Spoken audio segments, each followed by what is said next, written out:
आज अछि प्रोग्राम मोर मोर बही गता देखंतो एठी क्रम आरंभ रे ओंकार ध्वनि को जुगा ओ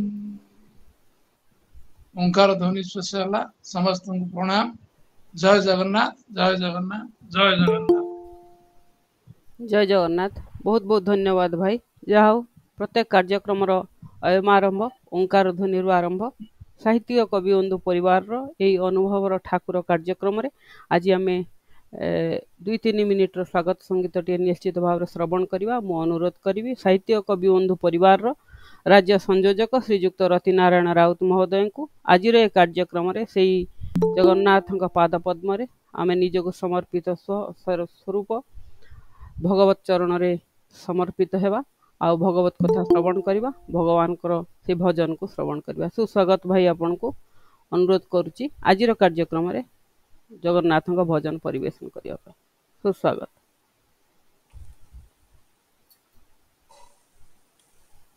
जय श्री जगन्नाथ ॐ कदाचित् कालंदी तट विपिन संगीत करवो मुदा भीरी नारी बदन कमला स्वाद मधुप रमा शंभु ब्रह्मा परपति गणेशार्चित पद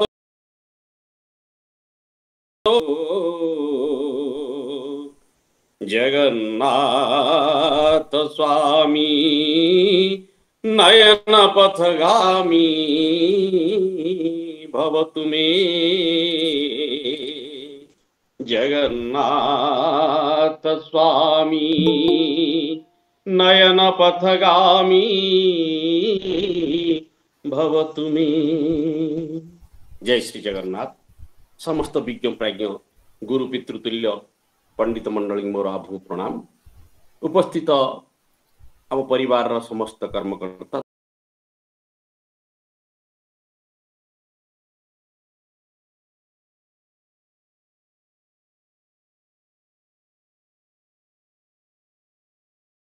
संसार विष आसन्तु भजन टी सुनवा।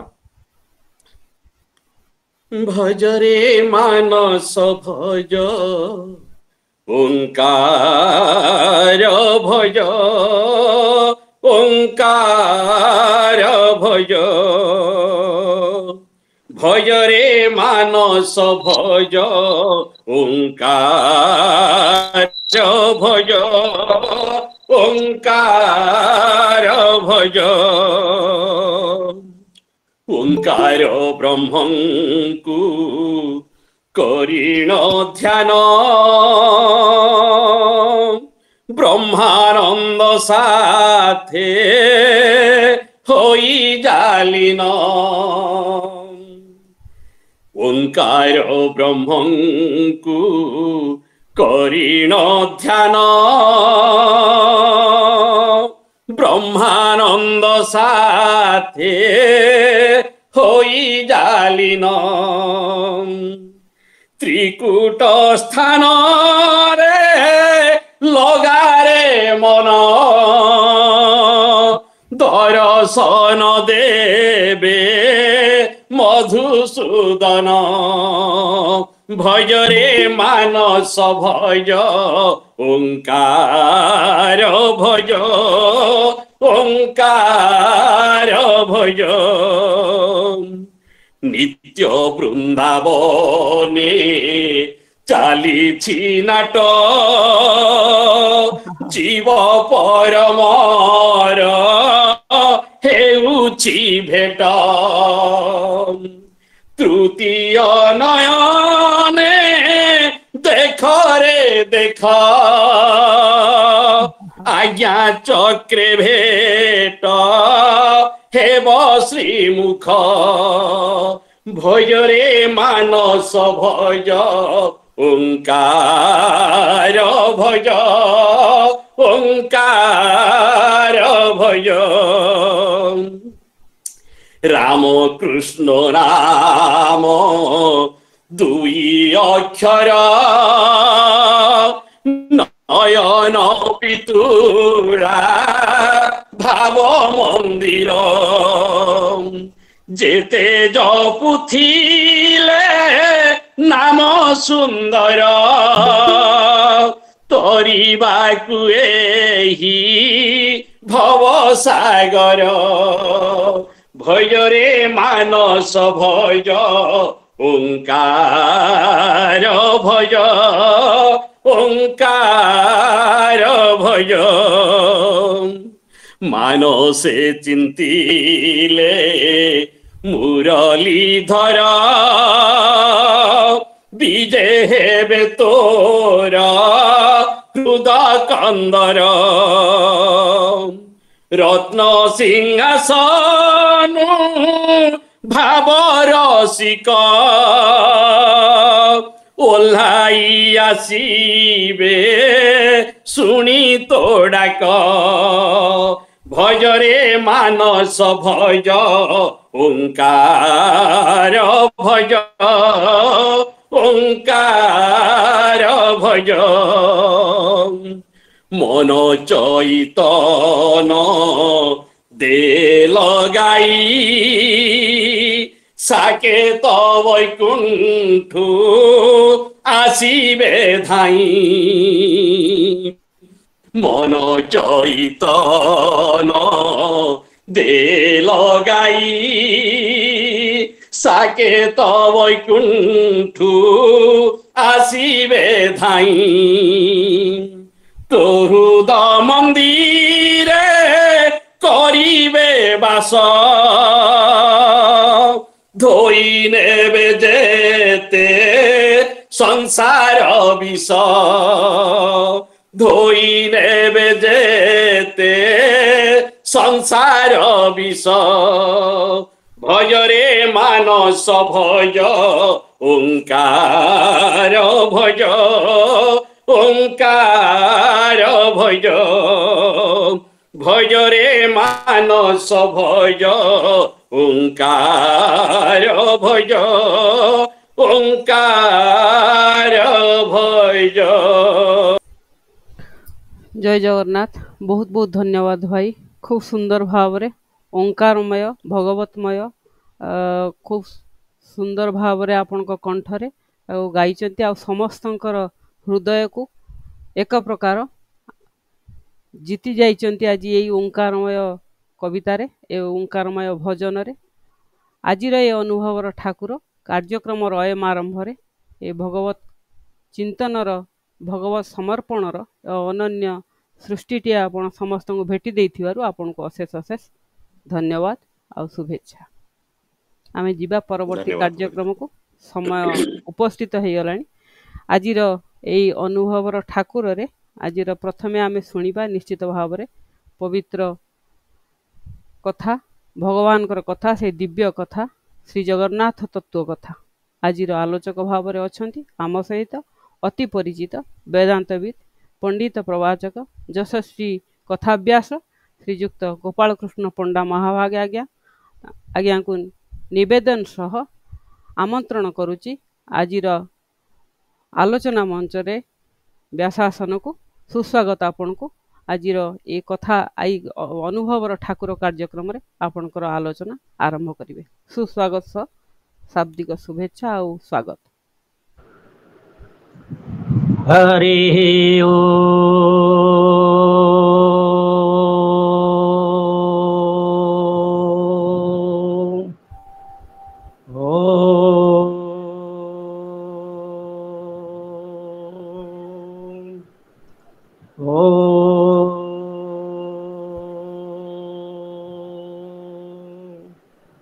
ओम गं गुरुभ्यो नमः।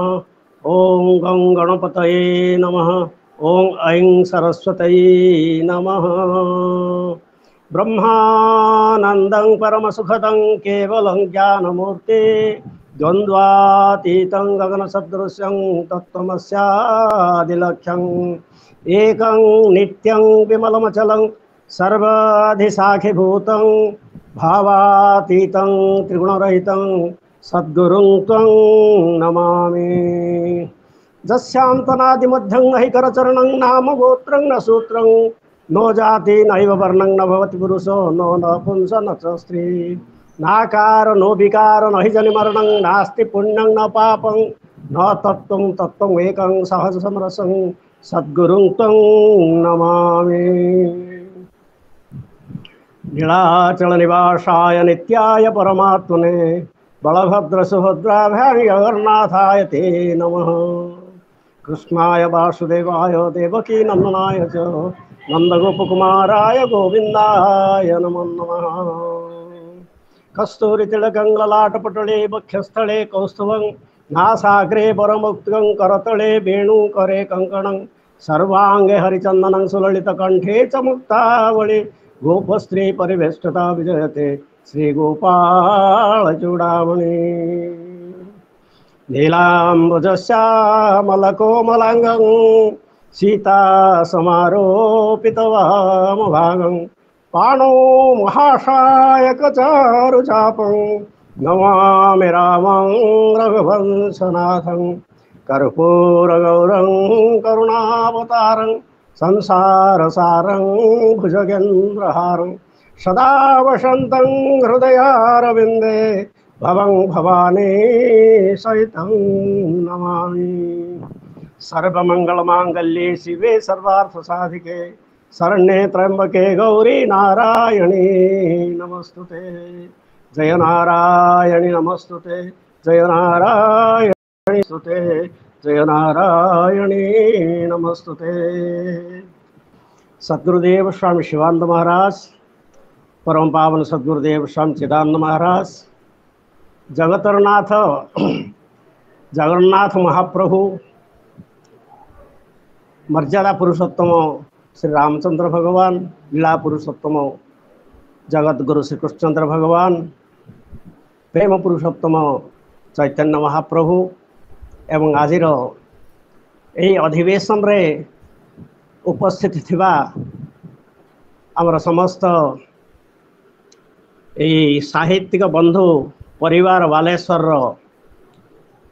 परिचालना दायित्व रचनी माँ पूज्य माँ श्रीमती प्रणति महापात्र महाशया एवं आमर सभापति देवेंद्र कुमार नायक महोदय एवं शुभेच्छारे पंडित अनादिचरण महाली केन्द्रापड़ा, पंडित श्याम सुंदर दास महाभाग जी आमर समस्त मार्गदर्शक एवं आपण जो लोक कथा शुणुंट निजे तक अनुभव भी करेंगे। सालबेग वृंदावन आसुँच 750 कोश चली न पारही मुही थिबा जाए मु आसवा जाए नंदी घोष थिब रही चलू पहुँचलु से आउ गोटे स्वर मुझे ठेली पदा घिनी आने बोले आज आ दर्शन हो पार। बलभद्र सुभद्रा रथ पलैला एवं से पाखे रही आम स्नान मंडप को आसी देखिलु खाली रथ दूसुं भगवान ठाकुर देखा जाऊना। मु व्याकुल हो डाकुची आम दीज जगन्नाथ आपण दर्शन कौन मिलनी आम तो आउ आसपारे यहाँ आमर शेष। हाँ आपणकर दर्शन केमती हबार अच्छे व्याकुल हो डाकिला बेले मोर सांग जड़े आसिले कहले भाई 7टा होगला रथ टଣା बंद होगला जगन्नाथ मझे रही चलू जा चलू जगन्नाथ दर्शन होगला मैंने व्याकुल हो डाकिले से निश्चित भाव में अभिलाष पूरण करती इच्छा पूरण करती। ये ये अनुभव जो अनुभव सालबेग करते से अनुभव निजे मु करछि एवं तांको व्याकुल हो न डाकिले साधारण भाव में गले आप दर्शन करें ना। एवं जो जाइली पुरी आम गीता मीटिंग बेले से मोर जन छात्र मत हाथ धरिक नेला ସାର୍ ଆପଣ ଆସନ୍ତୁ କିଛି ଅସୁବିଧା ନାହିଁ ମୁଁ ଅଛି। ତା ସାଙ୍ଗରେ ଗଲି ଦେଖିଲି ଭୀଷଣ ଭିଡ଼। ବୋଲେ ହେ ଭିଡ଼ ଭିତରେ ତ ମୁଁ ଯାଇପାରିବିନି, ମୁଁ ତ ଟିକିଏ ପେଲିଦେଲେ ପଡ଼ିଯାଉଛି, ମୋର ତ ବାଲାନ୍ସ ରହୁନି। ଏମିତି ହେଇଛି ଦ୍ୱାର ପାଖରେ ଗଲାବେଳକୁ ଗୋଟେ ଦ୍ୱାର ମୋ ଜଣେ ପେଲିଦେଲେ, ମୁଁ ପଡ଼ିଗଲି ଦ୍ୱାର ଉପରେ। ତଥାପି ସିଏ ହାତ ଧରିକି ମୋର ଝିକି ନେଲା, ନେଇଗଲା। ଆଜି ଯେମିତି ହେଲେ ଯାହା ହେଲେ ବି ଦର୍ଶନ କରିବୁ। ଦର୍ଶନ କରିଦେଲୁ। ଦ୍ୱିତୀୟ ଥର ପୁଣି କିଛି କାମ ପଡ଼ିଲା, ଅନ୍ୟ କାମରେ ଗଲୁ।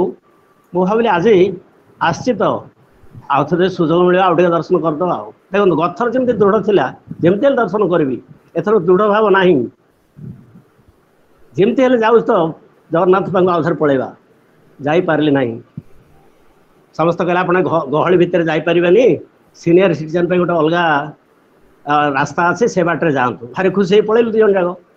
ପଳେଇଲା ପରେ ମୋ ଯେଉଁ ଛାତ୍ର ସିଏ ଥିଲା, ସିଏ ତାଙ୍କୁ ଟିକେ କମେଣ୍ଟ କରିଦେଲା, ବୋଲା ହେ ଆମକୁ ଛାଡ଼ୁନ, ତମେ ଯାହା ଯିଏ ପଇସା ଦେବ ତାକୁ ଛାଡ଼ି ଦେଉଛ, ଆମକୁ ଛାଡ଼ୁନ। ବୋଲେ ସେମାନେ ତ ପଣ୍ଡାମାନେ ସହଜେ ଶୁଣିବା ନାହିଁ। ଆକୁ ଛାଡ଼ୁନ ଆଦৌ, ରଖେ ବାହାରେ, ଆକୁ ଆଦୌ ଛାଡ଼ନା, ଆମକୁ ଭୋଟ ଦେଲେ। ବୋଲେ ଦେଖନ୍ତୁ ପ୍ରଥମ ଥର ଦୃଢ଼ ଯେମିତି ହେଲେ ଦର୍ଶନ କରିବି, ଯେତେ କଷ୍ଟ ହଉ, ପଡ଼ି ଉଠି ମଧ୍ୟ ଗଲି। ଦ୍ୱିତୀୟ ଥର ଭାବିଲି ଯାଉଛି ତ ଦର୍ଶନ କରିଦେବି, ମନରେ ଦୃଢ଼ ଭାବ ନଥିଲା, ଯାଇପାରିଲି ନାହିଁ। ତେଣୁ ତାଙ୍କ ପାଖରେ ଦୃଢ଼ ଭାବ ନହେଲେ ଆପଣ କେବେ ହେଲେ ନିଜର ମନୋବାଞ୍ଛା ପୂରଣ ହେବ ନାହିଁ। ଏଇ କଥା କହି ସମୟ ହେଇଗଲା 7:30। ଆଉ ବର୍ତ୍ତମାନ ଏଇ ଯେଉଁ ଜଗନ୍ନାଥଙ୍କର ଅସରନ୍ତି ଗପକୁ ଆଜି ଗୋଟିଏ ପାଖରେ, ଯେମିତି ସାଗରର ଗୋଟିଏ ପାଖରେ ଆମେ ପହଁରି ପାରିବା, ସବୁଆଡ଼େ ଯାଇପାରିବାନି, ସେମିତି ଗୋଟିଏ ସ୍ଥାନରେ ମୋର ଶକ୍ତି ଅନୁସାରେ, ମୋର ଜ୍ଞାନ ଅନୁସାରେ, ବୁଦ୍ଧି ଅନୁସାରେ, ବଳ ଅନୁସାରେ ଆପଣମାନଙ୍କ ଆଗରେ ପ୍ରକାଶ କଲି। ଯାହା ଭୁଲ ଥିଲେ କ୍ଷମା ଦେବେ, ଆଉ ଯାହା ଠିକ୍ ତାକୁ ଗ୍ରହଣ କରିବେ। ଏଇ କଥା କହି ଆଉ ଆପଣ ସମସ୍ତଙ୍କୁ ପୁଣି ଥରେ ଧନ୍ୟବାଦ, କୃତଜ୍ଞତା ଏବଂ ସାଷ୍ଟାଙ୍ଗ ପ୍ରଣାମ ଜଣାଇ ଏହି ଜଗନ୍ନାଥଙ୍କ କଥାକୁ, ତାଙ୍କରି କଥା ସିଏ ହିଁ କହିଛନ୍ତି, ଏଠି ବିରାମ ଦେବା। ଆମେ ଅନ୍ୟ ବକ୍ତାଙ୍କଠୁ ଆମେ ଶ୍ରବଣ କରିବା। ହରି ଓମ୍ ତତ୍ସତ୍। ହରି ଓମ୍। ହରି ଓମ୍। ଜୟ ଜଗନ୍ନାଥ। ହରି ଓମ୍। ଜୟ ଜଗନ୍ନାଥ। ଆପଣଙ୍କୁ ଅଶେଷ କୃତଜ୍ଞତା ଜ୍ଞାପନ କରୁଛି, ଯାହାଙ୍କର ଲୀଳା ଅପାର, ଯିଏ ଅନାଦି ଅନନ୍ତ ଅବ୍ୟକ୍ତ ପୁରୁଷ। ତାଙ୍କ ଉପରେ ଯେତେ କଥା କହିଲେ ଏଇଭଳି ଭାବରେ ଚାଲିଥିବ, ଶେଷ ହେବ ନାହିଁ। ଯାହା ବି ହଉ, ଆଜି ଆପଣଙ୍କର ଏଇ ଆଲୋଚନା ଅତ୍ୟନ୍ତ ତତ୍ତ୍ୱପୂର୍ଣ୍ଣ ଆଉ ତଥ୍ୟପୂର୍ଣ୍ଣ, ଆନନ୍ଦଦାୟକ। ଆପଣଙ୍କୁ ଅଶେଷ କୃତଜ୍ଞତା ଜ୍ଞାପନ କରିବି। ଆପଣଙ୍କର ବର୍ଣ୍ଣନା ଭିତରେ ଧାଡ଼ିଟିଏ ରଖିବି। କବି କମଳ ଶ୍ରୀଯୁକ୍ତ ଜଗନ୍ନାଥ ବାରିକଙ୍କ ରଚନାରୁ ଶୀତ ଶୀତ ପୀତ ତ୍ରିବର୍ଣ୍ଣେ ବିରାଜିତ ଜଗତପତି ଶ୍ରୀପତି କମ୍ବୁ କଟକପତି ବିଶ୍ୱ ବ୍ରହ୍ମାଣ୍ଡପତି ଅର୍ଥ ବୈକୁଣ୍ଠପତି ବେଦପତି নাভি কমলুতপতি শঙ্করে অভেদ পীরতি দেব দেবাধিপতি অমরাঙ্গনাথতি কয়রে সদা প্রণমন্তি সে বেদপতি। प्रणाम आपनको। जहाँ भी हो, आपणकर कथा आज खूब सुंदर आउ हृदयस्पर्शी थिला। आपनको अशेष अशेष धन्यवाद सह आमे परवर्ती वक्ता पाखरु आजिर एई अनुभवर ठाकुर कार्यक्रम रे आमे आज तांको अनुभूति शुणिबा। अनुभूति शुणिला परे आमे पुणी जीवा पंडित पद्मनाभ पाणिग्राही पाखरु से श्री जगन्नाथ तत्व, श्रीरूप, लीला इत्यादि कथा शुणिबा पाई मु अनुरोध करी। आजिर अनुभवर ठाकुर अनुभवी होउचंती सेही पुरी, सेही कला ठाकुर, सेही शंख क्षेत्रर जड़े बासिंदा श्रीजुक्त प्रकाश कुमार मिश्र महोदय, साहित्य कविबंधु परिवार उपदेष्टा। मु अनुरोध करी अग्रज प्रतिमा श्रीजुक्त प्रकाश कुमार मिश्र महोदय को आजिर ए अनुभवर ठाकुर अनुभूति जगन्नाथ तांकर कौन अच्छी समस्त को निश्चित भाव में बांटिबे। सुस्वागत भाई आपन को। जय जगन्नाथ। जय जगन्नाथ। जय जगन्नाथ। संसार जाकू ভাবে যে নিজার ভাবে বান্ধে ডোরি ন ভাবি পর ভাবর ঠাকুর ভাবগ্রাহী মোর କେମିତି ବର୍ଣ୍ଣିବି ଭାବକୁ ତାର। ଆଜିର ସାନ୍ଧ୍ୟାସର ଅନୁଭବର ଠାକୁର କାର୍ଯ୍ୟକ୍ରମରେ ପ୍ରଥମେ ସେଇ ଭାବର ଠାକୁର ଶ୍ରୀ ଶ୍ରୀ ଜଗନ୍ନାଥ ମହାପ୍ରଭୁଙ୍କ ଚରଣ କମଳରେ ଭକ୍ତି ଅର୍ଘ୍ୟ ସମର୍ପଣ ପୂର୍ବକ ସାଷ୍ଟାଙ୍ଗ ପ୍ରଣାମ ଜଣାଇ ଶ୍ରୀ ଶ୍ରୀ ଜଗନ୍ନାଥ ତତ୍ତ୍ୱ ଆଲୋଚକ ପଣ୍ଡିତ ଗୋପାଳ କୃଷ୍ଣ ପଣ୍ଡା ଓ ପଣ୍ଡିତ ପଦ୍ମନାଭ ପାଣିଗ୍ରାହୀ ଏବଂ ସାହିତ୍ୟିକ କବିବନ୍ଧୁ ପରିବାରର ପରିଚାଳନାରେ ମୁଖ୍ୟ ସମ୍ପାଦିକା ତଥା କଳ୍ପନା ଜଳ୍ପନା ଓ ସୁପରିଚାଳନା ଭଣ୍ଡାର ଘରଣୀ ପ୍ରଣତି ଭଉଣୀଙ୍କ ସମେତ ସମସ୍ତ ଉପସ୍ଥିତ ଅନୁପସ୍ଥିତ ସଭ୍ୟ ସଭ୍ୟାମାନଙ୍କୁ ମୋର ଅଭିନନ୍ଦନ ଯଥାମାନ୍ୟ ଓ ଶୁଭକାମନା ଜଣାଉଛି। ମୁଁ ଆଜି ମୋର ଅନୁଭୂତି ଭିତରୁ ଗୋଟେ ପୁରୁଣା ଅନୁଭୂତି ଗୋଟେ ନୂଆ ଅନୁଭୂତି ଯୋଡ଼ିଏ କହିବି। ଗୋଟେ କହିବି କବିତାରେ, ଗୋଟେ କହିବି ଗଦ୍ୟରେ। ପ୍ରଥମେ କବିତାରେ। ତୁମେ ଅନୁଭବର ଠାକୁର, ତୁମେ ଅନୁଭବର ଠାକୁର, ତୁମେ ଅନୁଭବର ଠାକୁର, ତୁମେ ଅଛ ବୋଲି ମନେ ମୋ ବିଶ୍ୱାସ, ଯେହ୍ନେ ଆକାଶରେ ସୂରୁଜ ଚନ୍ଦ୍ର, ତୁମେ ଅନୁଭବର ଠାକୁର, ତୁମେ ଅନୁଭବର ଠାକୁର। ସଖୀର ଦେହାନ୍ତେ ଦୁଃଖ ଥାଏ ଅନ୍ତେ, କେତେ ମାନ ଅଭିମାନ ମୋର, ଶ୍ରୀକ୍ଷେତ୍ରରେ ଥାଏ ମନ୍ଦିର ନ ଯାଏ, ଭାବନାରୁ ହେଲ ନାହିଁ ଅନ୍ତର, ତୁମେ ଅନୁଭବର ଠାକୁର। ନୀତି ଧାଉଁଥିଲି ପତ୍ନୀ ସାଥେ ନେଇ, କରୁଥିଲୁ ଆମେ ଦର୍ଶନ ତୁମର, ଦେଲ ମୋତେ ଦୁଃଖ ହେଲି ବିପତ୍ନିକ, ଜାଣେନି କି ଦୋଷ ପିଲାଟି ମୋର, ଭାବେ କରିଦେଲ ମୋତେ କି ପର, ତୁମେ ଅନୁଭବର ଠାକୁର, ତୁମେ ଅନୁଭବର ଠାକୁର। ମନେ ଥାଇ ଭକ୍ତି ମନୁ ଇଚ୍ଛା ଶକ୍ତି, ହୋଇ ଯାଇଥାଏ ଦୂର, ହେଲା ରଥଯାତ୍ରା ବଢେ ଦୁଃଖ ମାତ୍ରା, ସଖୀ ମନେ ପଡେ ମୋର, ମନ ବଳୁଥାଏ ବଳେଇ ଦେବାକୁ, ଯାଇ ଗୁଣ୍ଡିଚା ମନ୍ଦିର, କ୍ଷୋଭ ଧରି ମୋର ଗୋଡ ଟାଣୁଥାଏ ଯିବାକୁ ପାଖେ ତୁମର, ତୁମେ ଅନୁଭବର ଠାକୁର, ତୁମେ ଅନୁଭବର ଠାକୁର।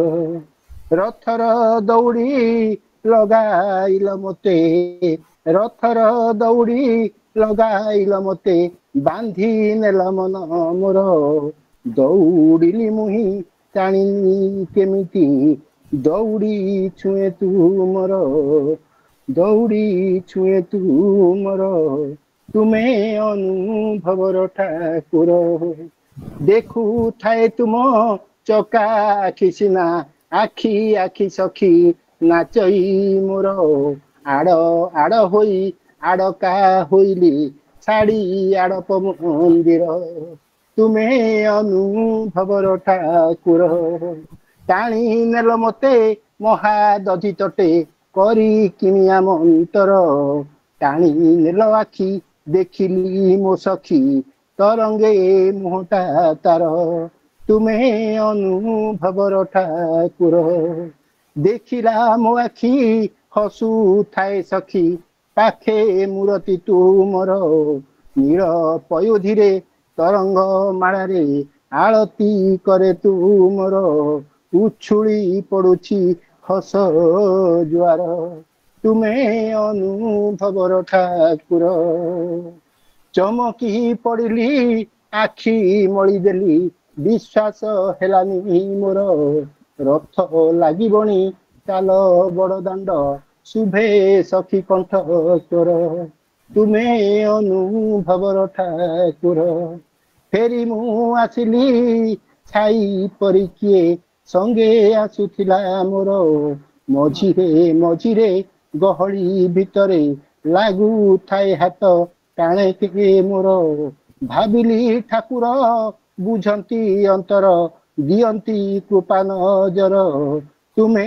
अनुभवर ठाकुर ढेगा ढेगा आखि जगत देखती पलक पड़ेनी केबे तांकर जगतर नाथ जगत ठाकुर मोते से कहीं भाविबे पर भावना कुंचिला मोर पाखरे तो अछि नीति देखुछि मो सखी आखिरे देखिली मोर दुखरे प्रभु भावग्राही सते केते आपणार अनुभूति हेला मोर सिए अनुभवर ठाकुर सिए अनुभवर ठाकुर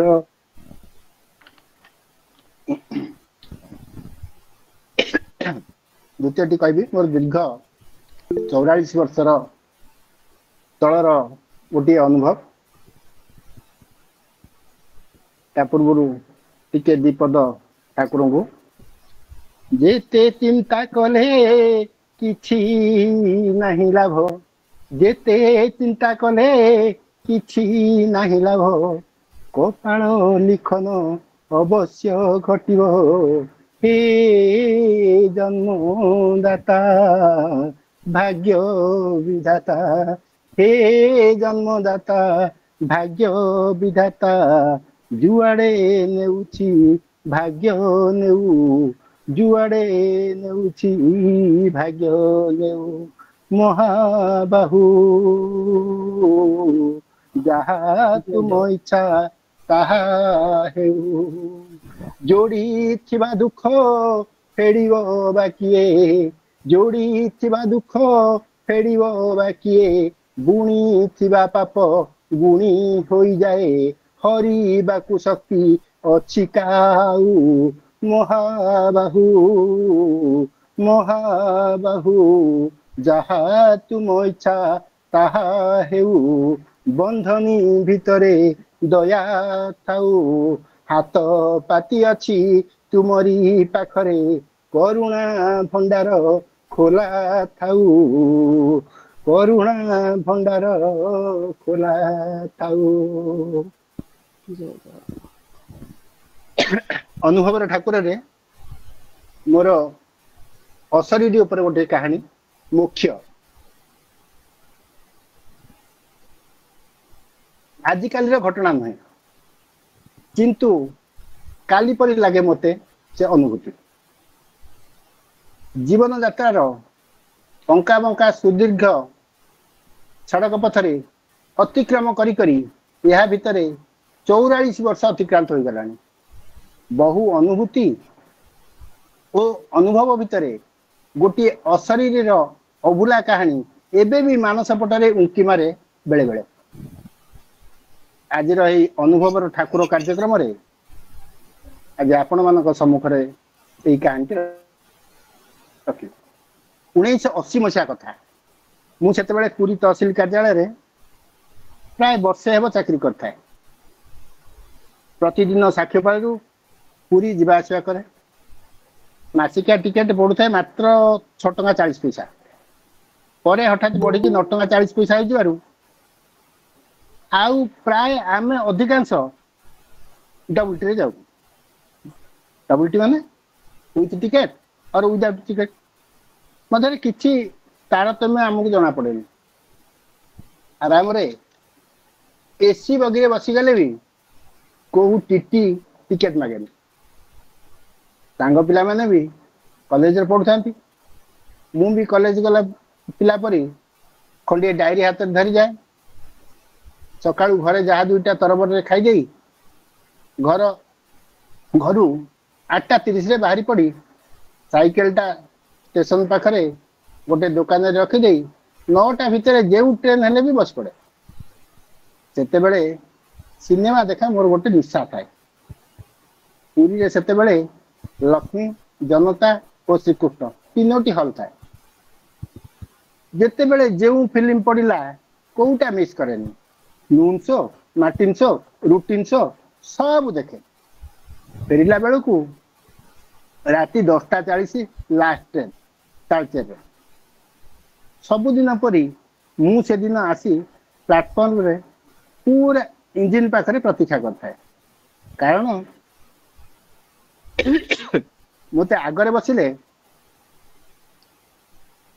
आग ओल्लै स्टेशन रु साइकेल नवा को पाख से दिन बसी थाए एकुटिया पैसेंजर बेसी न थांती लागू थाए निकांचन निछाटिया माड़ी माड़ी पड़ू थाए तो अंधारिया भी थाए सेठारे हठात दो फर फर लुगाटी पिंधि महिलाटी आसला चेहरा संपूर्ण देखा जाऊ न थाए पाद दुईटी भी लुगा ढांकी भी पड़ी थाए अति निकट को आसी महिलाटी कहला बाबू अभड़ा मते अभड़ा टिके दिया अभड़ा टिके पाइबा को भारी इच्छा होची मते भारी भोक जहा को कहले केही सुनु नांती टिके आनी दियंतनी एहा एका निश्वास रे कहिगला कंठ स्वर लागुथिला अल्प बयसर युवती हेबो मु कहले अरे मु कोन अभड़ा आनी जे तो कहू को तुमको दे देबे तापरे तुमे किए एठी निछाटिया जगह रे एकुटिया काहे को बोलछ तुमको डर लागुनी मो कथा सुनी संगे संगे से कहला बाबू डर का को एठी प्रभु जगन्नाथ अछंती ताकू डाकी डाकी एठी बुलुची हेले अभड़ा टिके मते मिलुनी मते टिके आनी दियंतनु मो पाखरे कोन अछि जे के नै जिवो काकू डरिबी घर लुचिकी तो चली आसिबी कहा को किसी न कहीकि जे आउ फेरी पारनी पाखरे पैसा पत्र नहीं मु तो आसी सांगे सांगे चली जी बोली पूरा नॉन स्टॉप कह जाऊ थाए मु ब्रेक दे कहली घर केउठी से कहला बाबू एइठी रेल लाइन पाखर रहउची घर कथा कही आउ लाभ कौन मते टिके अभड़ा आनी देले ठाकुर तुमर मंगल करिवे धर्म है बाबू मते टिके केमिति केमिति लागिला पूरा निजर लोक परी गपी जाऊ थाए कथारे कमा कि पूर्णछेद केउटी नाही मु कहले हौ मोर एबे ट्रेन छाड़िबो मु जाउची बसिबी तुमे आउ काहा को कह जे अबडा आनथो से देई पारे एतिकी कहि देई धीरे खसी गली सेठे आउ टिके दूर को जाई बसिली ओ ट्रेन अल्प समय पर छाड़िबारु मु ट्रेन रे बसी ताकू देखुथिली किंतु केउटी से मो नजर रे आउ पडलानी घर को आसिली किंतु मु तारी कथा भाबुताए बो को कहली जे बो कहला आसिलु मु तो टिके झाड़ी दे कोठी डरी के आस्थिबो ता पर दिन मोर अति घनिष्ठ सांग जन को कहली से सुनिला ओ कहला तू एकुटिया एते आगो को जाई बस ना केते आडू केते प्रकार लोक आछुचंती किए जाने कहार उद्देश्य कौन तत से किछ पैसा पत्र मागिला कि मु कहली ना किंतु पैसा पत्र नाही बोली कहउतला सांगटी टिके चिंता करी कहला हौ आमे आज भी सेठी बसबा आउ टिके अन्य को पचारि के बुझिबा ए विषय रे किए कौन कहउचंती से विषय रे सुनिबा जानिबा किंतु तू आज आसिला बेलू को मंदिर रु अभड़ा आनिथिबी बेसी आनिबा दरकार नहीं देखिबा आज अभड़ा मागुची कि आउ कोन मागुची ता पर दिन मु मंदिर जाई ठाकुर को दर्शन करी अभड़ा आनी बेड़ा भितर बुली बुली समय बिताइली और पूर्व दिन भली डेरी रे से ट्रेन को आसिली सांग आसी केते काहाकू पचारि पचारि एकुटिया बसी बसी विरक्ति अनुभव करता है। मु पहुंचला परे आमे दुई जण पुणी केतोटी पाखापाखि दुकान और सफाई कर्मी मानकू देखी देखी पचारि बुझिलु शुणिलु जे से एमती राति तालचर ट्रेन बेलू को आसी काहाकू देखा हुई अबड़ा मागे तापर कुआड़े जाए केउठी रुहे किछि जना पड़नी रेल लाइन कड़े कड़े आसे आ पड़े जाए किंतु सेमानक मध्य किए देखी ना सब तुंड पाइदा एथर सांग मोर कहला मु जे कथा भाबुतिली बोधे सेया हेबो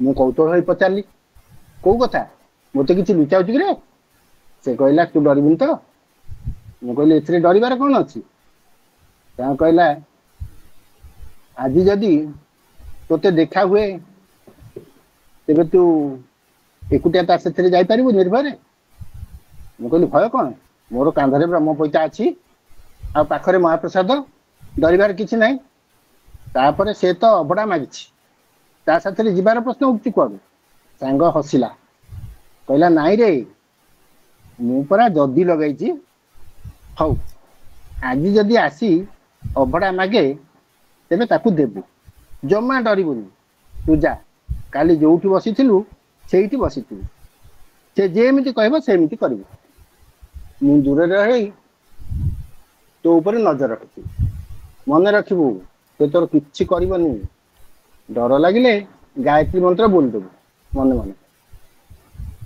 मु कहली तू केमिति एते सियोर जहा पारछु कहि जाउछु सत कहया गले तांगटी पिला दिनरु आजाती गवाली तांको जेजे आपा पुरोहित काम करती ओ ताकू मझे मझे बढ़िया मजा मजा गप कह बोधे से सब शुणी शुणी ता मुंडरे से सब स्टोर हो जाइछि मुझे भाभी नीरव रही सांग कहला आमे परे सब कथा हेबा तू आग जा देखिबा कौन घटना घटुछि सत को सत ठीक सेमती हैला गत दिन परी से महिलाटी सेमती धोब फर लुगा पिंधि आसी अभड़ा मागिला तार पूर्व दिन कथा और से दिन कथा भितर किछि भिन्नता जना पड़लानी मु सांगे सांगे ता आड़ को अभड़ा बढ़ाई दे कहली नियो अभड़ा नियो से कहला एठी नुहे मो पछे पछे आस मु जेमिति कहूची मु जेउठी रहूची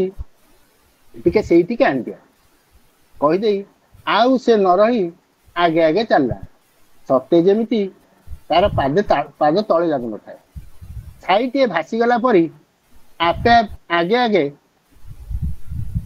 मोर जाउ थाए और मु अनिच्छा सत्य यंत्र चालित मानव परी ताको अनुसरण करथाए एमिति ट्रेन लाइन कड़े कड़े जाऊ जाऊ लेबुल क्रॉसिंग पूर्वरु ट्रेन लाइन ऊपर से हठात रही जाई कहला दियो एइठी रखि दियो मु जेमिति रखिदेली देखिली से किपरि आनंद रे सं सं होई खाइने आखि पिछड़ा के कुआडे अंतर्धान होई गला मोर छाती झुड़झुड़ होउथाय गायत्री मंत्र उच्चारण करी करी मु स्टेशन फेरी आसिली ट्रेन छाड़ला बेल हो जाई थाए मोर फेरिया बाट को लोके केते लोक सेठारे चाहि रही था सांग देखि करी पचारला डरनु तो मु कहली ना उपस्थित लोकों मजरू जणे कहला विचारी मुख्य पाई गला हाँ प्रकृत रे मो सांग तथ्य संग्रह कर जानितला जे प्राय 2 वर्ष पूर्वे सेठारे झियोटी कुआडू आसी ट्रेन लाइन रे सोई पड़ी आत्महत्या करथिला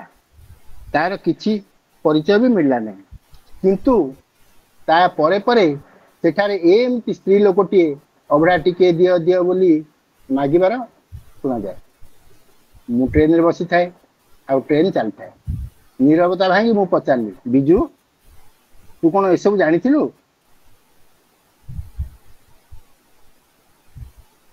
परे को कथा कहि बोली कहउथिलु मोर से सांगटीर ना बिजू से कहला आउ कौन जानिबार बाकी अछि जे तू सुनिबु मनीष मरी गले भी जदि तार किछि आशा आकांक्षा थाए तेबे तार आत्मा एमिति अशरीरी होई घुरी बुले तार इप्सित कामना पूर्ण हो गले से मोक्ष पाई जाए से बोधे श्रीक्षेत्र को आसी अभड़ा कणिके पाई नथिला किंबा मृत्यु परे तार अंत्येष्टि क्रिया होइनी एवं मुक्तिकामी श्री जगन्नाथ महाप्रसाद कणिका मुख्य निमते प्रतीक्षा करथिला। सतकु सत मु पुरी तहसिल दशहरा पर भुवनेश्वर तहसिल को बदली हो आसिली, किंतु किबा समय भितरे बा परे मु किबा कोनोसी लोक सेही महिला को आउ प्लाटफॉर्म रे बुली अभड़ा मागिबार केही देखिनु। प्रभु जगन्नाथ जे केवल देहधारी प्राणी मानक इच्छा पूर्ण करती ता नुहे, से अशरीरी मानकर भी अशरीरी मानक भी संतुष्ट करती। यह थिला मोर जीवनर एक अनुभव और अनुभूति। प्रकृत रे अनुभवर ठाकुर न कहले भी से निजर अंतर कथा जानी पारती। से तो से प्रभु अंतर्यामी भावग्राही सबु किछि। जय जगन्नाथ। बहुत बहुत धन्यवाद भाई आपन को। दुईटी अनुभूति आपण आज रखिजंती। रथ यात्रार अनुभूति शस्त्री को जाइथिले किभଳି भाବରେ ता से अनुभूति आउ एई जो अशरीर अनुभूति दुईटी जाक अनुभूति आपणकर अति चमत्कार थिला। जा हो एई भଳି भाବରେ अनुभूतिर कथा आपण बांटू थांतु, समस्त को अनुभूतिर कथा कहू थांतु। आउ ए अनुभूति सुनी समस्ते निज निजर अनुभूति को भी मने पकांतु आउ जहा को कि आमे शामिल करिबा आमर एही अनुभवर ठाकुर कार्यक्रम रे। मु निमंत्रण करिबी आजिर व्यासासन को पंडित श्रीजुक्त पद्मनाभ पाणिग्राही महोदय को सुस्वागत आज्ञा आपण को। आजिर ए कार्यक्रम रे आपणकर जगन्नाथ तत्व उपर आलोचना आपण रखिबा पई निवेदन रखिबी। सुस्वागत आपण को। जय जगन्नाथ।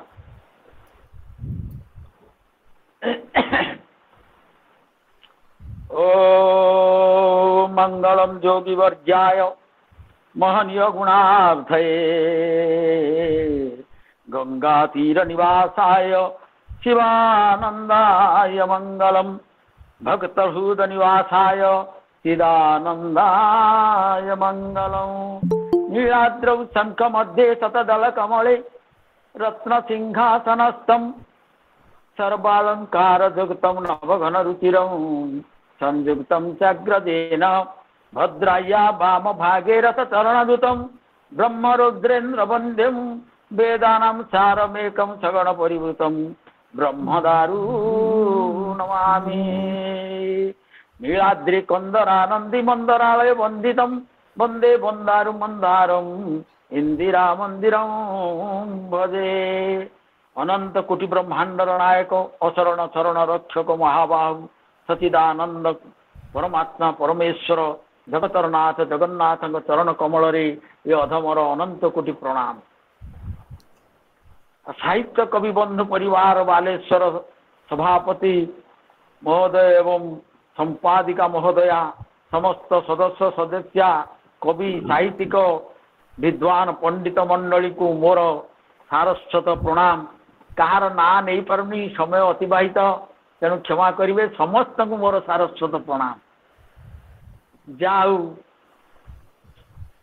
आज आम जे अनंतर कोटि ब्रह्मांडर नायक जे से कंबु कटक राजा नाम जगन्नाथ चारि वर्णे चौवर्ग देवाकु समर्थ जे उपेन्द्र भंज जहाँ वर्णना करी धर्म अर्थ काम मोक्षर दाता जे जे अच्युतानंद जहाँ वर्णना करिसेंती शून्य पुरुष रूप ब्रह्म अणाक्षर दे आपे महाशून्य से रूपी जगन्नाथ आपे दारु ब्रह्म से दारु ब्रह्मकर कथा को आमे माने आलोचना करने प्रणति महोदय महापात्र महोदय आम मान डाकी ताठारू आउ बड़ कथा नुह। आउ भाईना आमर बहुत बहुत कथा गुड़े कही आमको आप्यायित कर बहुत सुंदर सुंदर कथा कही। आउ मुझे अल्प अल्प किसी कहवाक जाऊँगी जो कथाटा कही भगवान स्वयं प्रकट हुअन्ति अंतर्ध्यान हुअन्ति तांकर मृत्यु नाही यही कथा इस्कन वाला कहते कहते मुझे थर शुणी से मैंने एक कथा कहती कहते जे भगवान जो भगवान श्रीकृष्ण द्वापर जुगरे जिते जरासवर तांको मारिला तांकर कान बोली थर निक्षेप कला से मृत्युवरण करे बोली कह ना से अंतर्ध्यान होते कारण ଆମର ବର୍ଣ୍ଣନା କରାଯାଇଛି କୋଉଠି ନା ପୌରାଣିକ ତଥ୍ୟ ଅନୁସାରେ ଶ୍ରୀ ଜଗନ୍ନାଥ ହେଉଛନ୍ତି ଶ୍ରୀକୃଷ୍ଣ। ବିଷ୍ଣୁ କୃଷ୍ଣାବତାରରେ ନୀଳାଚଳରେ ତାଙ୍କର ଲୀଳା କରୁଛନ୍ତି। କୃଷ୍ଣଙ୍କର ଲୀଳାସ୍ଥଳ ହେଉଛି ବୃନ୍ଦାବନ, ମଥୁରା, ଦ୍ୱାରକା। ସିଏ ମଥୁରାରେ ଜନ୍ମ ହେଲେ, ଗୋପପୁରରେ ଲୀଳା କଲେ, ପୁଣି ମଥୁରାକୁ ଆସିଲେ, ପୁଣି ଦ୍ୱାରକାରେ ଐଶ୍ୱର୍ଯ୍ୟ ଲୀଳା କଲେ। ଏଇଭଳି ଭାବରେ ତାଙ୍କର ଯୋଉ ଭାଇ ବଳରାମ କହୁଥିଲେ ଆଗ ଜନ୍ମ ହେଲେ, ଶ୍ରୀକୃଷ୍ଣ ଜନ୍ମ ହେଲେ। ଇଏ ସବୁ ଯୋଉ ପୁରାଣ ବର୍ଣ୍ଣିତ ବାର୍ତ୍ତା ଯୋଉ ରହିଛି, କିମ୍ବଦନ୍ତୀ ଅନୁସାରେ ଶ୍ରୀକୃଷ୍ଣ ଦ୍ୱାରକା ସମୁଦ୍ରରେ ନିମଗ୍ନ ହେବା ପରେ ଦ୍ୱାରକାପୁରୀର ମହାତ୍ମ୍ୟ ପ୍ରକଟିତ ହୋଇଛି। ପୁରୀକୁ କଳିଯୁଗର ଦ୍ୱାରକା ବା ଦ୍ୱିତୀୟ ଦ୍ୱାରକା ବୋଲି କୁହାଯାଉଛି। ଆଉ ବଳଭଦ୍ର, ସୁଭଦ୍ରା, ଶ୍ରୀ ଜଗନ୍ନାଥଙ୍କୁ ଯୋଉ ବର୍ଣ୍ଣନା କରାଯାଇଛି, ବ୍ରହ୍ମା, ବିଷ୍ଣୁ ଆଉ ତ୍ରିମୂର୍ତ୍ତି ବୋଲି ବର୍ଣ୍ଣନା କରାଯାଇଛି। ସେ କହିଲେ ରାମକୃଷ୍ଣ ସୁଭଦ୍ରା ଯେ ତିନି ପ୍ରତିମା, ଶ୍ରୀ ପୁରୁଷୋତ୍ତମ ବିଜେ ହଳି ହରି ବ୍ରହ୍ମା, ଏଇଭଳି ଭାବରେ ମଧ୍ୟ ସେ ଭାଇନା ଆମର ବର୍ଣ୍ଣନା କରୁଥିଲେ। କିନ୍ତୁ ଯୋଉଟା ଭାଗବତରେ ବର୍ଣ୍ଣନା କରାଯାଇଥିଲେ ସଂସ୍କୃତରେ କହିଲେ, ସେଇଭଳି ଓଡ଼ିଆ ଭାଗବତରେ ଜଗନ୍ନାଥ ଦାସ ବର୍ଣ୍ଣନା କରିଛନ୍ତି। ଦେବତା ମାନେ ବ୍ରହ୍ମାଙ୍କ ସହିତ କୃଷ୍ଣଙ୍କ, ଭଗବାନଙ୍କ କୃଷ୍ଣଙ୍କ ପାଖରେ ଆସି ପହଞ୍ଚି ଯାଇଛନ୍ତି। ଯେତେବେଳେ ପହଞ୍ଚିଛନ୍ତି ପୁଷ୍ପବୃଷ୍ଟି କରିଛନ୍ତି, ନାନା ଉପହାର ନେଇ ଆସିଛନ୍ତି। ଆପଣଙ୍କର ସମୟ ଶେଷ ହେଇଗଲା, ଚାଲି ଆସନ୍ତୁ। ଏକାଦଶ ସ୍କନ୍ଧରେ ସେ କଥା ଶୁଣି ଭଗବାନ କହୁଛନ୍ତି, ଏହାଙ୍କ ଅର୍ଥେ ଅବତରି ମୁଁ ଯେ ଧରଣୀ ଭାରା ହରି। ଏଇମାନଙ୍କ ପାଇଁ ମୁଁ ଧରଣୀରେ ଜନ୍ମ ଗ୍ରହଣ କରିଥିଲି। ମୁଁ ଯେ ମୋହର ମୋହି ସ୍ଥଳେ, ବିହରେ ନାନା ଯୋଗ ବଳେ, ମୋତେ ନ ପାରେ କେହି ଲକ୍ଷୀ, ଯେଣେ ମୁଁ ସର୍ବଭୂତେ ସାକ୍ଷୀ। ମୁଁ ଆଜ ସମାଧି ପ୍ରବେଶେ, ଶରୀର ଛାଡ଼ି ନିଜ ଅଂଶେ। ମୁଁ ଆଜି ସମାଧିରେ ବସିକିରି ମୋ ଶରୀରକୁ ମୁଁ ପରିତ୍ୟାଗ କରି ବସିବି। ଦେଖନ୍ତୁ ଏ କ୍ଷଣ ଏତେ ବିଚାରି ନାରାୟଣ। ତେଣୁ ମୋ ପୁରକୁ ମୁଁ ଚାଲିଯିବି ବୋଲି ଭଗବାନ ନାରାୟଣ କଲେ। ସମାଧି ବସି ଦୃଢ଼ାସନେ, ପ୍ରାଣ ସଂଯମନ ପବନେ। ଦୃଢ଼ାସନେ ବସିକିରି ପ୍ରାଣକୁ ସଂଯମନ କରି ନିଜ ଭୁବନେ ଗଲେ ହରି। ଜୟ ଶବଦେ ଦିଗ ପୁରୀ, ପରମ ଜ୍ୟୋତି ଶୂନ୍ୟ ମିଶେ। ସେ ଯେ ବିଜୁଳି ଦେନେ ଦିଶେ, ମେଘେ ବିଜୁଳି ଦେନେ ଦିଶେ।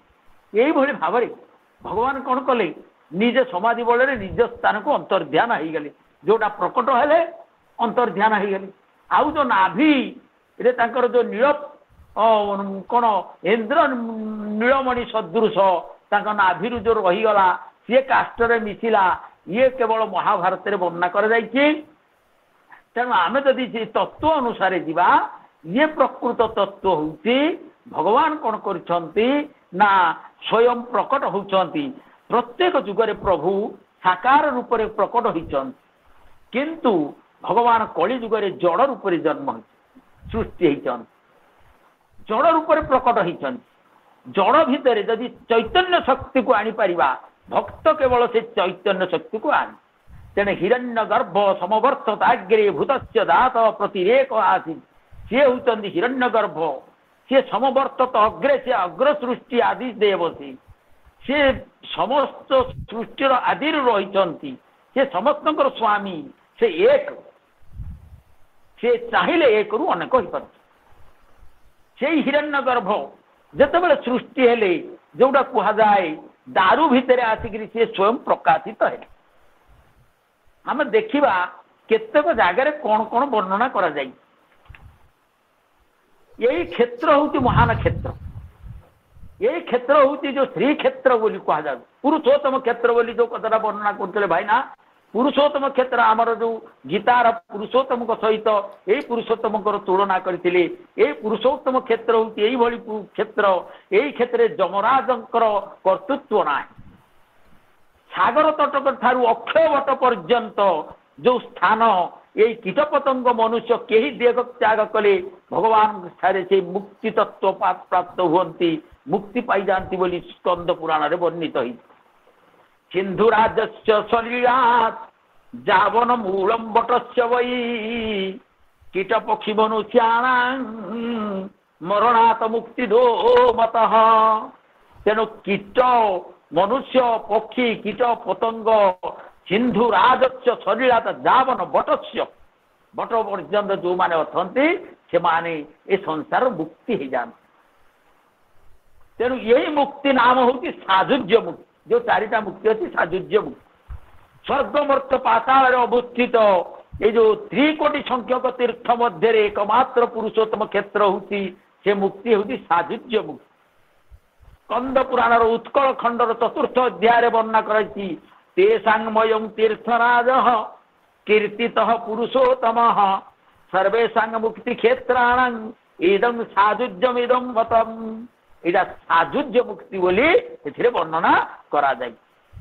ତେଣୁ ଅହୋ ସୁଦୁର୍ଲଭଂ କ୍ଷେତ୍ରଂ ଅଜ୍ଞାନାନ ବିମୋଚକଂ କି ପୁନଃ ସତତଂ ଶାନ୍ତି ବୈରାଗ୍ୟ ଜ୍ଞାନ ସଂଯୁତଂ। ଅଜ୍ଞାନ ତାର ଏଠି ବିଲୋପ ହୁଏ, ଜ୍ଞାନର ବିସ୍ତାର ହୁଏ। ଏଇ ସ୍ଥାନରେ ଜନ୍ମ ହେବା ଅତି ଦୁର୍ଲଭ ବୋଲି ବର୍ଣ୍ଣନା କରାଯାଇ। ତେଣୁ ଇଏ କହନ୍ତି ସର୍ବେଷାଂ ଚୈବ କ୍ଷେତ୍ରାଣାଂ ରାଜା ଶ୍ରୀ ପୁରୁଷୋତ୍ତମ ସର୍ବେଷାଂ ଚୈବ ଦେବାନାଂ ରାଜା ଶ୍ରୀ ପୁରୁଷୋତ୍ତମ। ତେଣୁ ଏଇଭଳି ଯୋଉ ବର୍ଣ୍ଣନା କରାଯାଇଛି ଇଏ ହଉଛି ପୁରୁଷୋତ୍ତମ କ୍ଷେତ୍ର ହଉଛି ସବୁଠାରୁ ଶ୍ରେଷ୍ଠ କ୍ଷେତ୍ର। ତେଣୁ ଆଉ ଗୋଟେ କଥା ବର୍ଣ୍ଣନା କରାଯାଇଛି ଇଏ କେମିତି ସୃଷ୍ଟି ହେଲେ। ଏ ଯୋଉ ଜଗନ୍ନାଥ ପ୍ରଥମ ସ୍ଥାପନ କର୍ତ୍ତା କିଏ ସେ ଆମେ ଦେଖିବା। ଜଗନ୍ନାଥଙ୍କର ପ୍ରଥମ ସ୍ଥାପନ କର୍ତ୍ତା ହେଉଛନ୍ତି ବ୍ରହ୍ମାଙ୍କର ପଞ୍ଚମ ପୁରୁଷ ସୂର୍ଯ୍ୟବଂଶର ରାଜା ଇନ୍ଦ୍ରଦ୍ୟୁମ୍ନ। ସେ ଅବନ୍ତୀ ନଗର ଦେଶରେ ରାଜା ଥିଲେ। ଯୋଉ କଥାଟା କହୁଥିଲେ ଭାଇନା ସତ୍ୟ ଯୁଗରେ ଇନ୍ଦ୍ରଦ୍ୟୁମ୍ନଙ୍କ ଦ୍ୱାରା ପ୍ରଥମେ ଜଗନ୍ନାଥ ପ୍ରକଟ ହେଲେ ବୋଲି ସ୍କନ୍ଦ ପୁରାଣରେ ବର୍ଣ୍ଣିତ ହେଇଛି। ଆଉ କଣ ହେଇଛି ନା ତାଙ୍କର ଦ୍ୱିତୀୟ ଏଇ ଇନ୍ଦ୍ରଦ୍ୟୁମ୍ନଙ୍କ ସମୟ ହେଲା ଦ୍ୱିତୀୟ ପ୍ରାରବ୍ଧ ସ୍ୱୟଂଭୁବ ମନୁଙ୍କ ରାଜତ୍ୱ କାଳର ଶ୍ଵେତ ବରାହ କଳ୍ପ।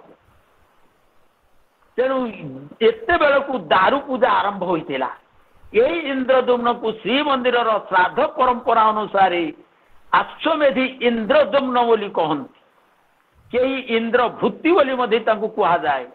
କେତେକ ଇନ୍ଦ୍ର ବୋଲି ମଧ୍ୟ ତାଙ୍କୁ କୁହାଯାଏ। ସେ ନିଜକୁ ଇନ୍ଦ୍ରଦ୍ୟୁମ୍ନ ବୋଲାଏ ବୋଲି ମାଦଳା ପାଞ୍ଜି ଯଦାତି କେଶରୀଙ୍କ ଇତିହାସରୁ ଜଣାପଡ଼େ। ତେଣୁ ଏଇ ଯୋଉ କଥାଟା ବର୍ଣ୍ଣନା କରାଯାଇଛି ସାମ୍ପ୍ରତମେ ଦ୍ୱିତୀୟ ତୁ ପରାର୍ଦ୍ଧେ ସପ୍ତମ ସ୍ଥିତ ମନୁ ସ୍ୱୟଂଭୂର ବର୍ଣ୍ଣମ ଶ୍ଵେତ ବରାହ କଳ୍ପକେ। ତେଣୁ ଏଇ ଶ୍ଲୋକରୁ ଜଣା ଇନ୍ଦ୍ରଦ୍ୟୁମ୍ନ ନାମକ ପୌରାଣିକ ରାଜା ଯୋଉ ସତ୍ୟ ଯୁଗରେ ଜଗନ୍ନାଥଙ୍କର ପୂଜକ ଥିଲେ। ସେଇ ଯୋଉ ଇନ୍ଦ୍ରଦ୍ୟୁମ୍ନ କଥା କହିଲେ ଅବନ୍ତୀ ନଗରରୁ ସେ ତାଙ୍କର ଯୋଉ ପୁରୋହିତଙ୍କୁ କହିଲେ, ସେ ତାଙ୍କର ଭାଇ ବିଦ୍ୟାପତିଙ୍କୁ ପଠେଇଲେ। ବିଦ୍ୟାପତି ଯାଇଥିଲେ କୋଉଠିକି ନୀଳମାଧବ ପାଇବା ପାଇଁ।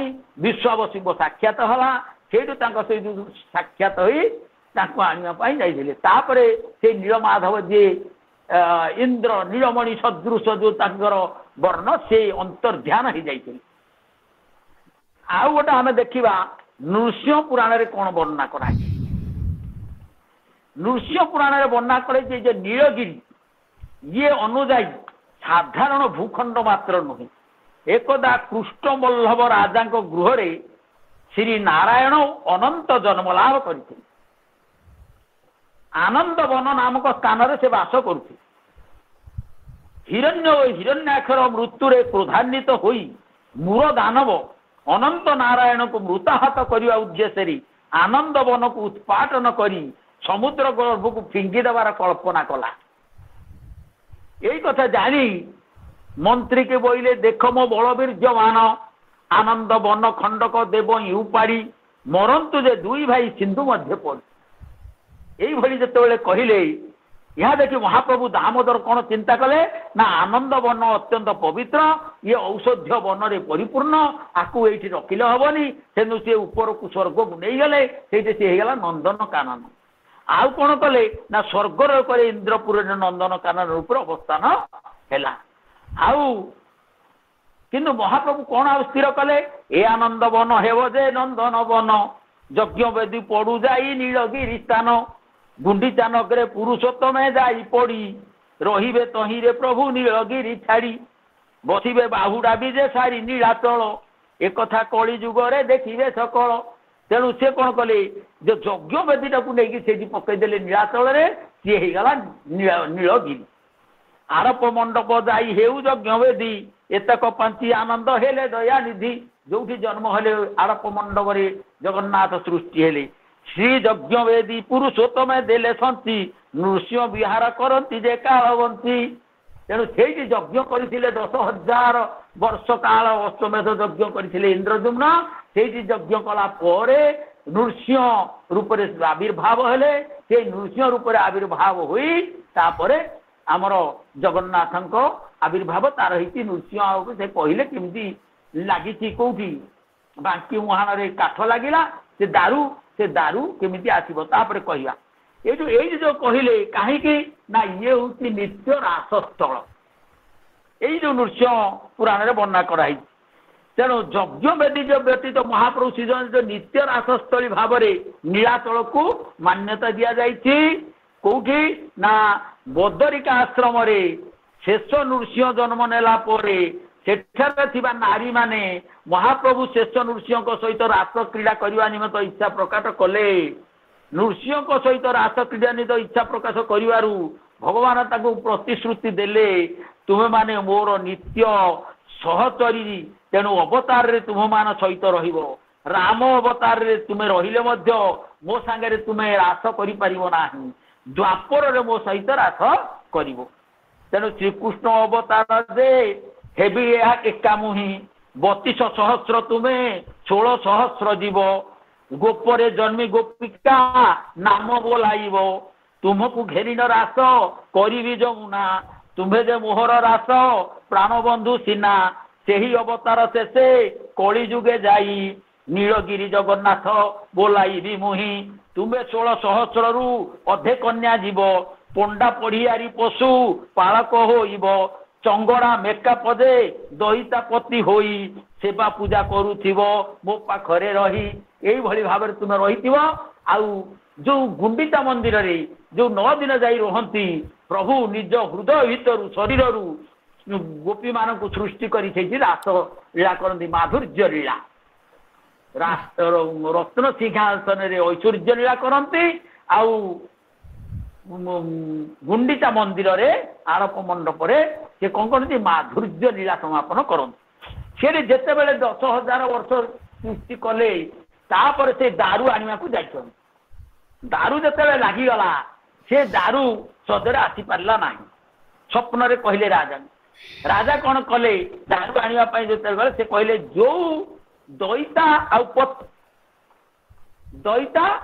पति 2 जन दईता हेले सबरो पति हेले ये जो विद्यापतिर वंशधर सब तेणु यही माने आसी जदि स्पर्श करेंगे ये दारू उठिब समस्ते आसिले दारू गला से जिते बड़े तैयार हम कहला अनंत महाराणा बेशरे भगवान निजे आसी पहुँचले कहले मु 21 दिन रे आकु तैयार करी ठीक है किंतु कबाट मते बंद हम ता भीतर मु तैयार करी किंतु कई हेले मते यही कबाट खोलिबो ना यही भली चलीला खटखट शब्द शुभिला 15 दिन पर बंद हो गला से कबाट खटखट बंद हो गला एमाने विचलित हो गली ये वृद्ध महाराणा ये बोधे से भीतर मृत्युवरण कले किंतु से खोली देइछन्ते से देखिले पाद पानी नाही से विद्यमान होइछन्ति भगवान कहीं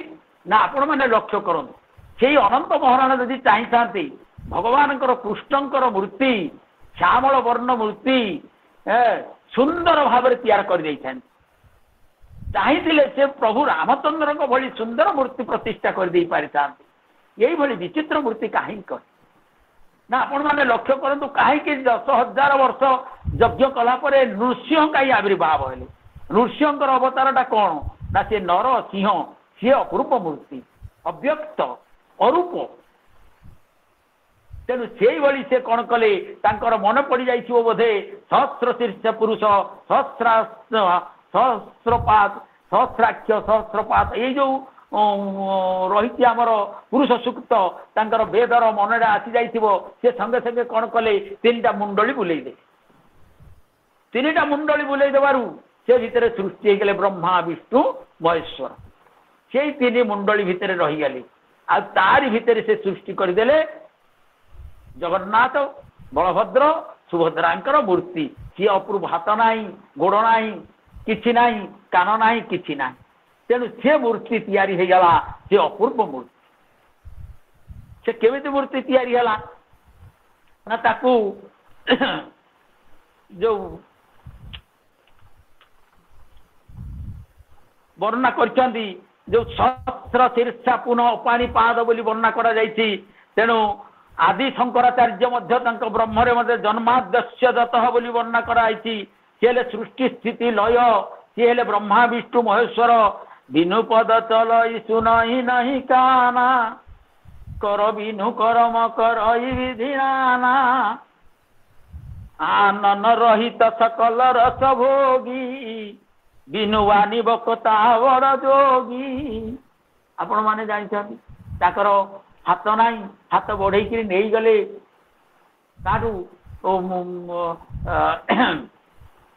ଆମର ମୁଁ ଏଇଟା ଗୋଟେ ପଦ ଲେଖିଛି, ଭାବେ ନଡ଼ିଆକୁ ବଢାଇ ଦେଲା ଭକ୍ତ ଦାସିଆ, ସତ ପ୍ରସାରୀଣ ଗ୍ରହଣ କଲ ନୀଳାଚଳିଆ। ହାତ ନାହିଁ ବଢେଇକି ନେଇଗଲ। ଆଉ କଣ କଲ ନା ବଳରାମ ଦାସ ଡାକିଲା ଭାବେ ଚକ୍ର ତୀର୍ଥରେ, କୃପାମୟ କୃପା କରିଲ ବିଜେ ବାଲିର ଥରେ। ପାଦ ନାହିଁ, ଚାଲି ଚାଲି ପଳେଇଗଲ। ତେଣୁ ଗଣପତି ଭଟ୍ଟ ଦର୍ଶନେ ଆସି ଅନେକ ଦୂରୁ, ଗଜାନନ ବେଶେ ଦର୍ଶନ ଦେଲ ହେ ମହାମେରୁ। କେତେ ଦୂରରୁ ଆସିଲେ ତାକୁ ତ ଦର୍ଶନ ଦେଇଦେଲ। 750 କୋଶରୁ ଡାକି ଲାସାଲ ବେଗ, ବଳଗଣ୍ଡି ଠାରେ ରହିଲା ରଥ ହେ ମହାଭାଗ। ତୁମର ତ ହାତ ନାହିଁ, ଗୋଡ଼ ନାହିଁ, ଆଖି ନାହିଁ, କାନ ନାହିଁ, ଏତେ କଥା କେମିତି କରିଦେଉଛ? ସବୁ ତୁମେ ସେଇଆ ଦେବି।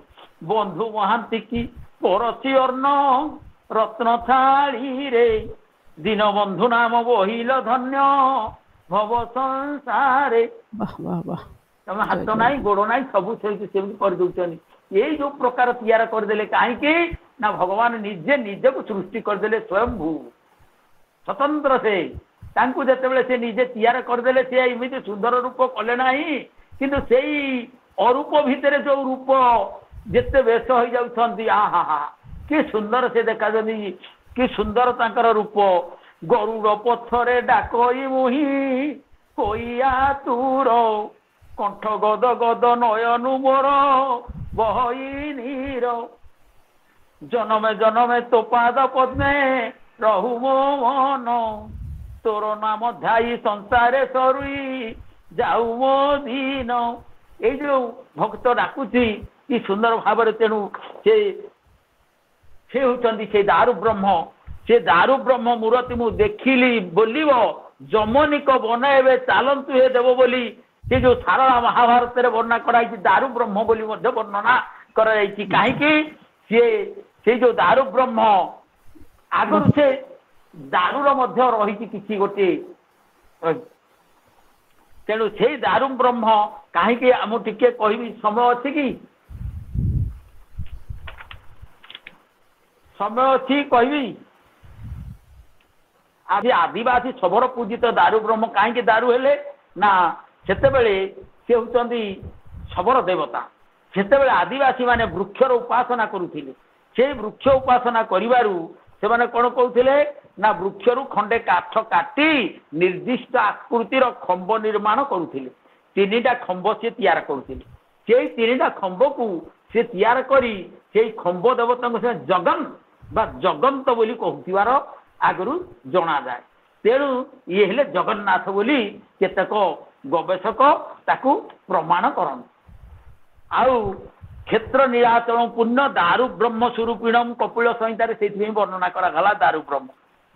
ତେଣୁ ପ୍ରାପ୍ତବାନ ତତ୍ପଦମ୍ ଦିବ୍ୟମ୍ ମହାପ୍ରଳୟ କାରଣମ୍ ପୁରୁଷେଶମିତି ଖ୍ୟାତମ୍ ବଟରାଜମ୍ ସନାତନମ୍ ବୋଲି ପୁରୁଷୋତ୍ତମ ସନାତନ ବଟବୃକ୍ଷ ରୂପରେ ପୂଜା ପାଉଛନ୍ତି ବୋଲି ବ୍ରହ୍ମ ପୁରାଣରେ ମଧ୍ୟ ବର୍ଣ୍ଣନା କରାଯାଇଛି। ତେଣୁ ଆମର ଯୋଉ ଏଇ ଯୋଉ ନୀଳାଦ୍ରି ଶଙ୍ଖ ମଧ୍ୟ ବୋଲୁଥିଲି ସେଥିରେ କ'ଣ ଦାରୁ ବ୍ରହ୍ମ ଦାରୁ ନମାମି। ତେଣୁ ସେଇ ଦାରୁ ବ୍ରହ୍ମ ଭିତରେ ଦାରୁ ଭିତରେ ଯୋଉ ବର୍ଣ୍ଣନା କରାଯାଇଛି ସେ ସୁନ୍ଦର ଭାବରେ ତାକୁ ଆଉ ଟିକେ ଗୋଟେ ଖାଲି କହିଦେବି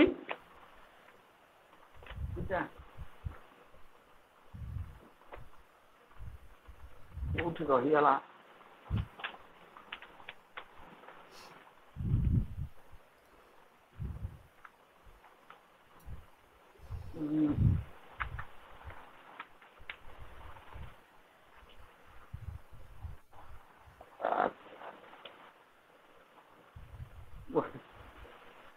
ଆଉ ଗୋଟେ ରହିଯାଇଛି।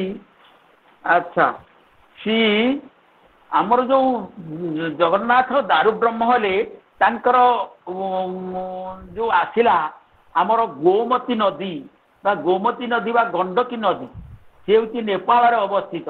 ସେଇ ଗୋମତୀ ନଦୀ ଗଣ୍ଡକୀ ନଦୀରୁ ଯୋଉ ଆସିଥିଲା ଆମର ଶାଳଗ୍ରାମ ସେଇ ଶାଳଗ୍ରାମକୁ ଜୀବନ୍ତ ରୂପେ ତାକୁ ଦିଆଯାଇଛି ତାଙ୍କ ଦାରୁ ବ୍ରହ୍ମଙ୍କର ବ୍ରହ୍ମ ରୂପରେ ସ୍ଥାପନା କରାଯାଇଛି। ତା ଭିତରେ କ'ଣ କରାଯାଏ ନା ଶୁକ୍ଳ ପୁଷ୍ପ ଏବଂ ଧଳା ବର୍ଣ୍ଣର ପୁଷ୍ପ ଏବଂ ତୁଳସୀ ତା ଭିତରେ ଦେଇ ତାକୁ ରଖାଯାଏ।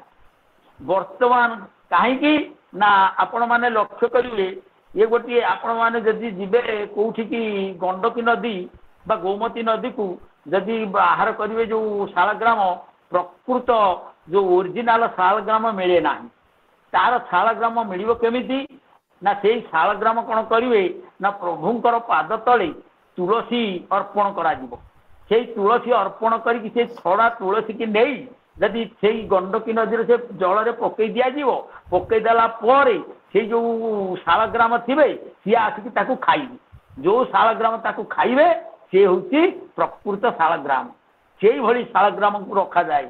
ଏଇ ଯୋଉ ନବକଳେବର ହବ ଏଇ ନବକଳେବରରେ ଯୋଉ ସ୍ଥାପନ କଲା ବେଳେ ଯୋଉ ଧଳା ପୁଷ୍ପ ଆଉ ସେଇ ଯୋଉ ତୁଳସୀ ତା ଭିତରେ ରଖାଯାଇଥିବ ପ୍ରଭୁଙ୍କ ବ୍ରହ୍ମ ଭିତରେ ସେ ଆସନ୍ତା ଯୋଉ ନବକଳେବର ପର୍ଯ୍ୟନ୍ତ ଯେତେବେଳେ ଦେଖାଯିବ ସେଇଭଳି ସେ ସତେଜ ହେଇକି ତା ଭିତରେ ରହିଥାଏ।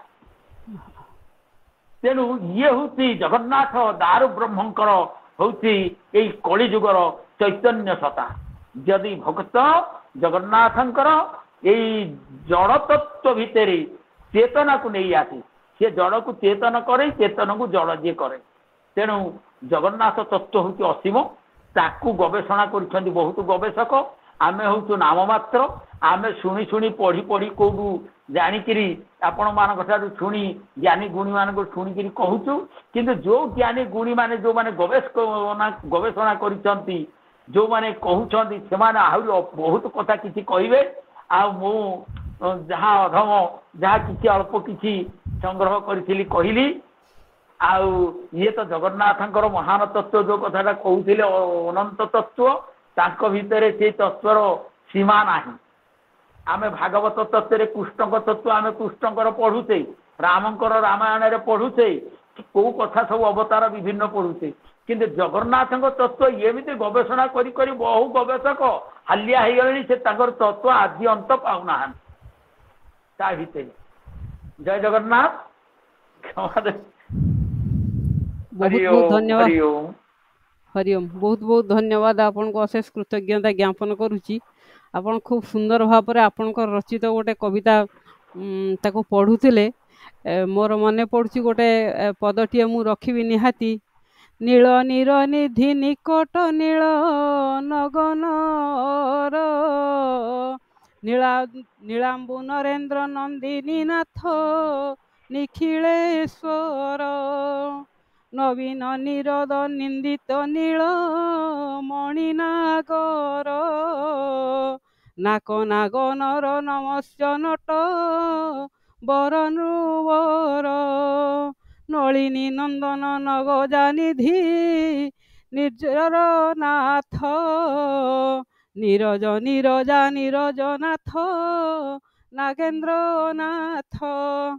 ଯାହା ହଉ ଆପଣଙ୍କର ଏଇ ଯୋଉ